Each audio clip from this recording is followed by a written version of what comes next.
Fala pessoal, tudo bem? Hoje eu vou apresentar aqui a minha visão sobre o livro, cujo título é Antropologia, para que serve, do Tim Ingold. Ele foi publicado em 2019 pela editora Vozes. E esse é um livro que tem a estrutura dividida em 5 capítulos, e o Tim Ingold vai então apresentar o que é antropologia para pessoas que estão entrando agora nessa área de conhecimento e também vai propor o que ele entende que a antropologia pode ser daqui para o futuro. O primeiro capítulo tem um título sobre levar os outros a sério. Então ele vai dizer que não pede desculpas por falar da antropologia a partir do seu ponto de vista pessoal.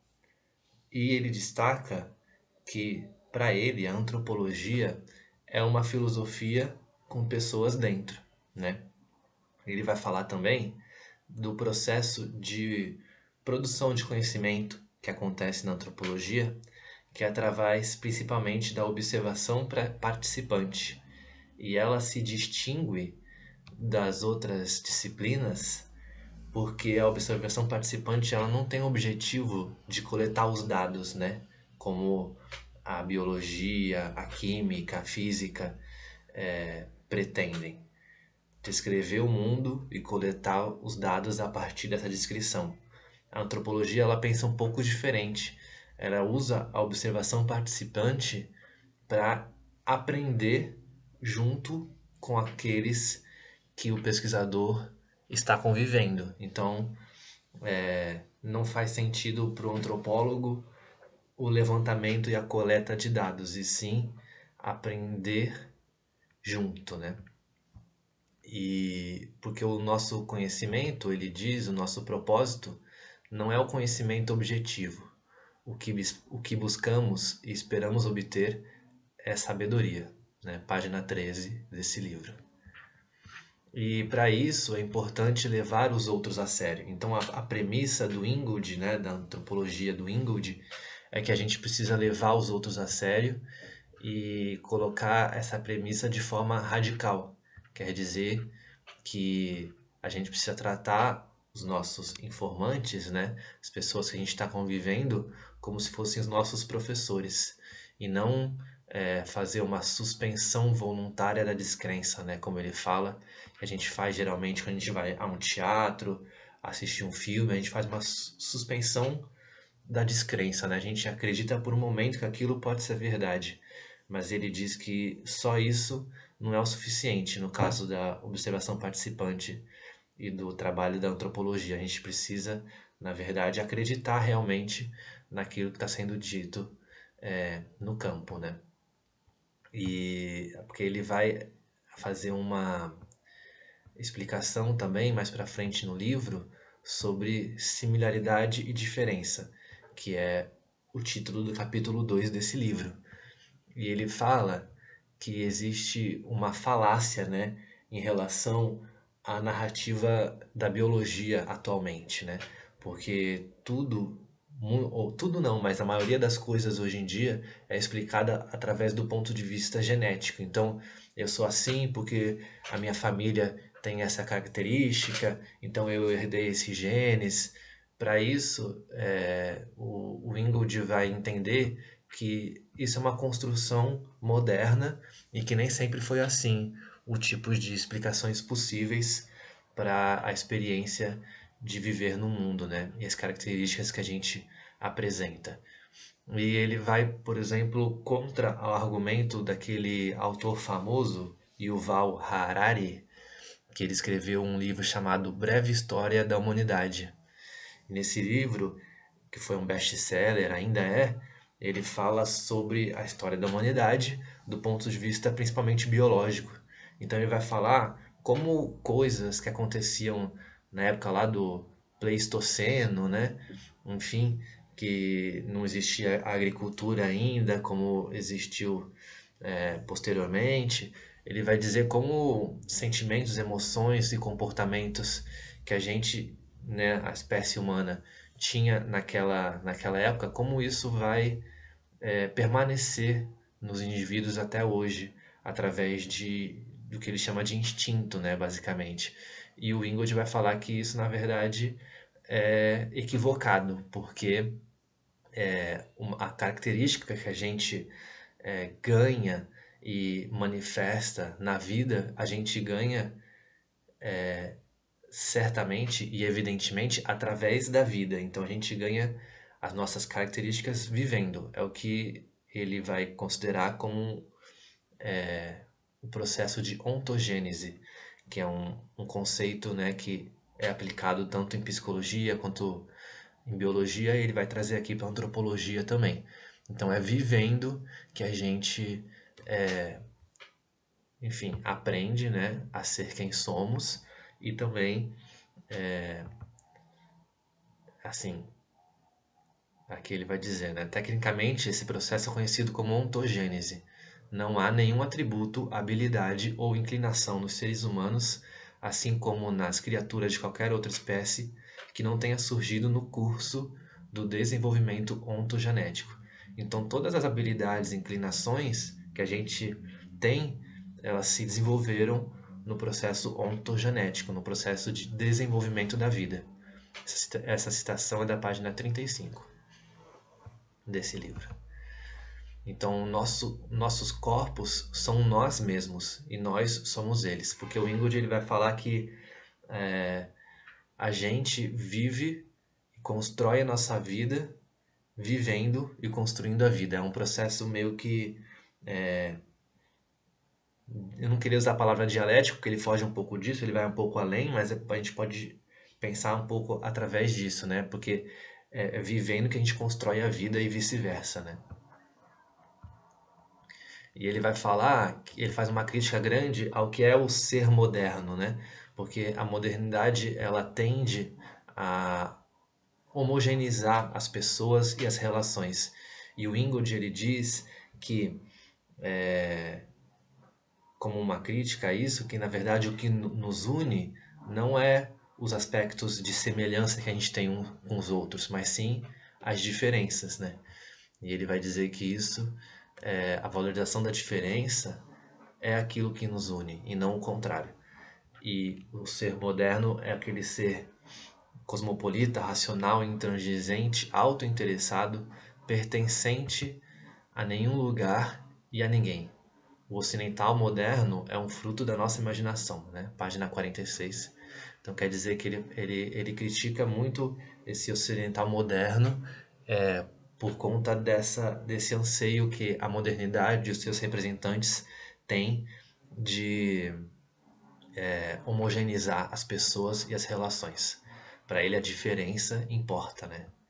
Aí no capítulo 3, já mais para o meio do livro, ele vai falar da divisão que existe entre a antropologia em diferentes áreas de conhecimento e, para além disso também, a divisão entre ciências naturais e humanidades para ele parece ser muito equivocada, né? E ele acha que na real é uma grande tragédia da história intelectual do Ocidente. Então, para o projeto de antropologia dele, projeto de mundo, de produção de conhecimento, para o Ingold, a gente teria que fazer com que ciências naturais e humanidades voltassem a convergir, né? E não a divergir.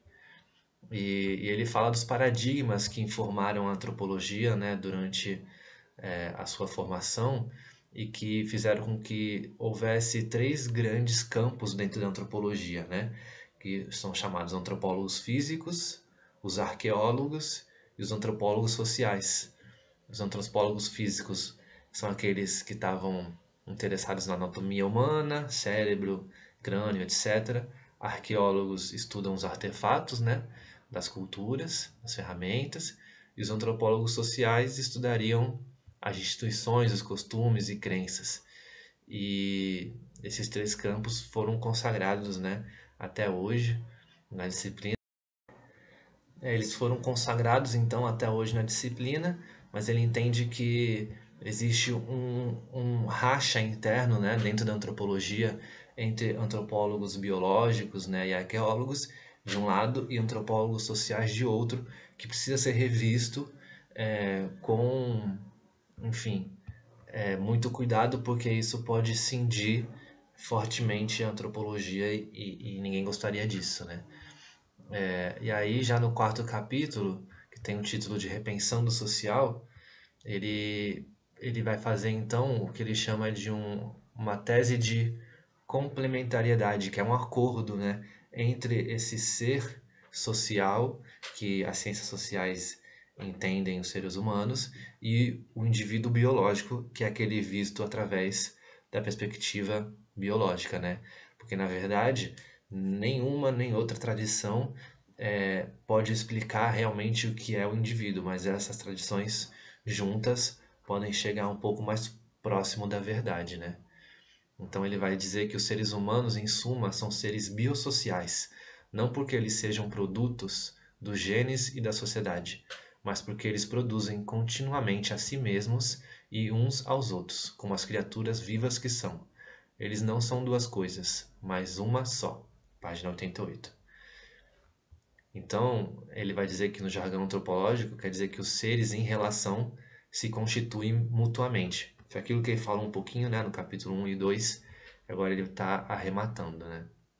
Então, para colocar de modo mais simples, as suas relações com os outros são internalizadas em você e te fazem ser o que você é, né? Isso existe também em psicologia, alguns autores, né, dentro dessa corrente de pensamento vão dizer que as relações que a gente estabelece com outras pessoas ao longo da nossa vida fazem ser o que a gente é. Então quer dizer que um pouco de cada pessoa que a gente se relacionou está dentro da gente e vice-versa também, né? As pessoas que se relacionaram com a gente até hoje também têm um pouco do que nós somos, né?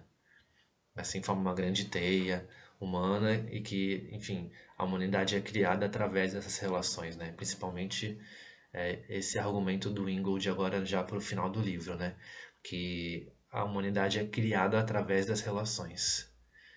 Então, para entender e para que essa forma de conhecimento possa existir, né, essa conjunção entre o ser social e o ser biológico, ele advoga pela criação de uma biologia radicalmente alternativa, né, àquele paradigma darwinista ou neo-darwiniano, que considera os seres humanos a partir de uma escala evolutiva, né, onde existiria, enfim, o primata, o macaco, que a gente iria crescendo biologicamente até chegar ao suprassumo do que é ser humano, biologicamente falando hoje, que é o ser humano moderno, né?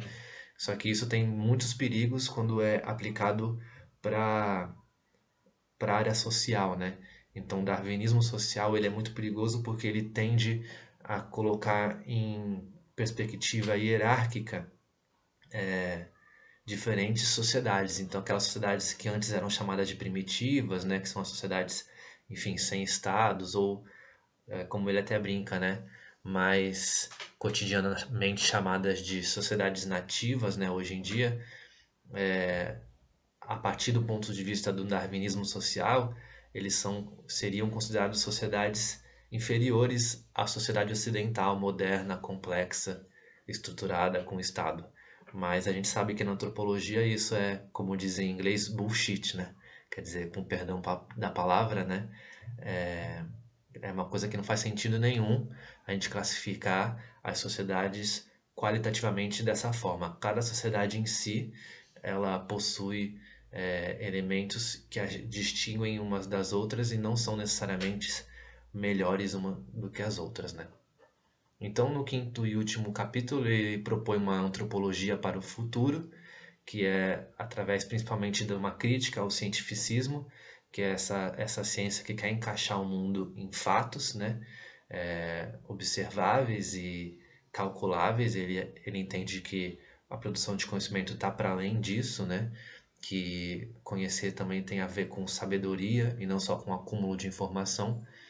Então, para alcançar essa antropologia do futuro, ele diz, né, que a gente precisa seguir três coisas. A primeira delas é restabelecer a antropologia como uma disciplina única, né, superando as fragmentações. A segunda é alcançar um novo acordo, né, entre antropólogos de inclinação biofísica e sociocultural, que é aquilo que a gente estava comentando anteriormente.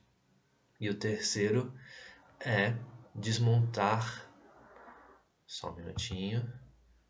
Terceiro é demonstrar como uma antropologia futura que seja especulativa e experimental, assim como descritiva e analítica, tem o potencial de transformar vidas. E isso ele faz através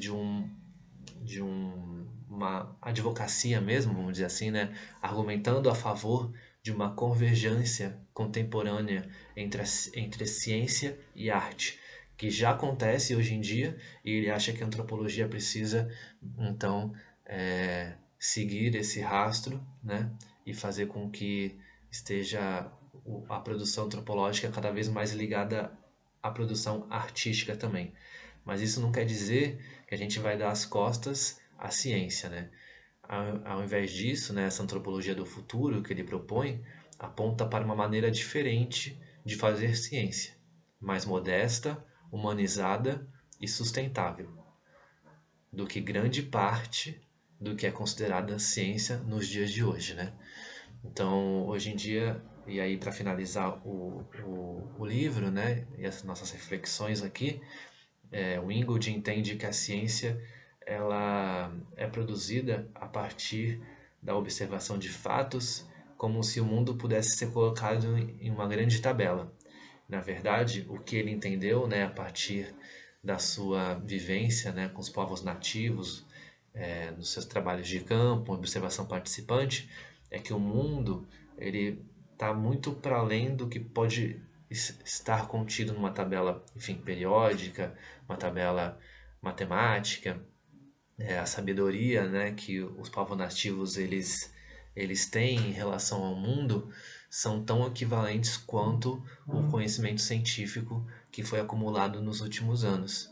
Acho que o Ingold quer dizer é que não faz sentido a gente querer valorizar um em detrimento do outro. Os dois podem se complementar e a gente pode fazer uma ciência a partir de agora mais humana e mais justa, considerando que os nossos informantes, né, eles são sujeitos de pesquisa e não objetos de pesquisa, e como ele enfatiza desde as primeiras páginas desse livro, que a gente precisa levar a sério esses informantes, entender que o que eles dizem, o que eles produzem, o que eles vivem é fonte de conhecimento tão válida quanto o que a gente aprendeu nas escolas, nas universidades e quanto o conhecimento científico acumulado até hoje. Tá certo, pessoal? Espero que tenham gostado. Quem gostou pode curtir, comentar, compartilhar com os amigos, se pensar que pode ajudar. Tá bom? Abração, até mais.